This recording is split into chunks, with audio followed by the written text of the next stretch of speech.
I'm just another viewer from the couch. I started watching Survivor when I was 10 years old, I believe. It was really a thing that my mom and I just bonded over when we were little, and it was the only show that I continued watching when I went off to college. I've always been a fan of Survivor. I'm a huge fan since day one. I even named my son Colby after Colby Donaldson. One of the biggest reasons why I want to win is so that my parents can retire right now, have it easy, because they're everything to me. As it is now, I don't think that money is like a huge deal to me. It doesn't really matter that much. But I would open like the coolest like bar / dog shelter.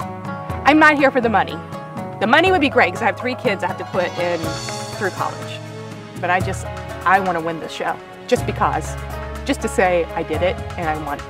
The one thing that's driving me, which is obviously extremely personal, but it's not the money, it's not to say I won Survivor, it's just me proving to myself that I can do it.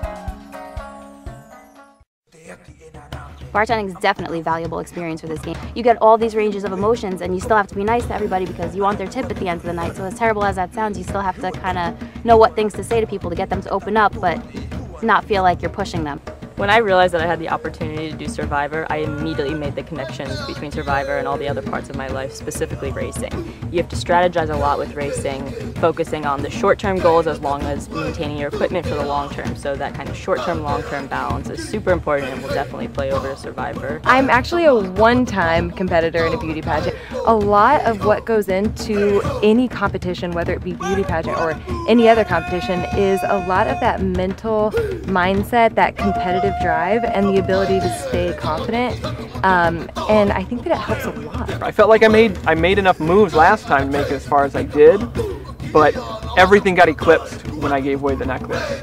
So I'm hoping that with this time we can move forward and say that was just a mistake, I was young, it was my first time, I didn't know what I was doing, it was my first day, let's move forward. My catchphrase was, you didn't hear it from me, but, you know, so that's kind of the way I'm going to play this game. It's actually going to be fun to be put in a situation where you're expected to do that. I may be sweet on the outside, but I'm a killer on the inside. You know, I'm out to eat everyone's lunch when I go racing. I want to be the best in academics, and if I'm able to appear nice, that's probably working in my favor.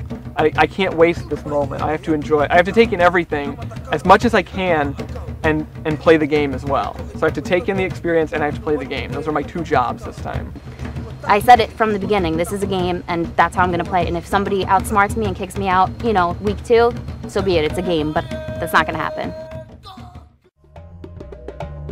I want to be friends with Cochran. I think he's cute. Corinne is looks like the biggest bitch of life.